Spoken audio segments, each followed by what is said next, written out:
45 ದಿನಕ್ಕೂ ಹೆಚ್ಚು ದಿನ ನಾನು ಈ ಸಿನಿಮಾಗೆ ಶೂಟ್ ಮಾಡಿದ್ದೀನಿ. ಆ್ಯಂಡ್ ಇದೇ ಫಸ್ಟ್ ಟೈಮ್ ನಾನು ಇಷ್ಟು ದಿನ ಒಂದು ಸಿನಿಮಾಗೆ ಶೂಟ್ ಮಾಡಿರೋದು. ಆ್ಯಂಡ್ ಇಷ್ಟು ಒಳ್ಳೆ ಆರ್ಟಿಸ್ಟ್ ಜೊತೆ ನನಗೆ 45 ಡೇಸ್ ಸ್ಪೆಂಡ್ ಮಾಡೋಕ್ಕೆ ಟೈಮ್ ಸಿಕ್ತು. ಆ್ಯಂಡ್ ತುಂಬ ಕಲಿತೆ. ಆ್ಯಂಡ್ ತುಂಬ ಇದೆ ಕಲಿಯೋಕ್ಕೆ ಅಂತಲೂ ಗೊತ್ತಾಯಿತು ಇವರಿಂದ. ಆ್ಯಂಡ್ ಅದಕ್ಕೆ ಅವಕಾಶ ಮಾಡಿಕೊಟ್ಟಿರೋದಕ್ಕೆ ಕಾಂತರಾಜ್ ಸರ್ಗೆ ನಾನು ಥ್ಯಾಂಕ್ಸ್ ಹೇಳ್ತೀನಿ.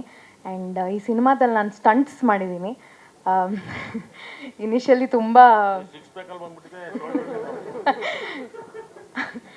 ಇನಿಷಿಯಲಿ ತುಂಬ ಭಯ ಇತ್ತು.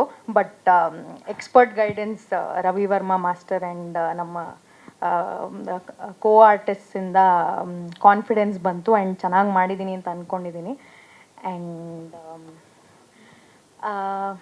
ಅಷ್ಟೇ, ಥ್ಯಾಂಕ್ ಯು. ಸಿನಿಮಾ ನೋಡಿ ರಿಲೀಸ್ ಆಗ್ತಾಯಿದೆ 24ನೇ ತಾರೀಕಿಗೆ.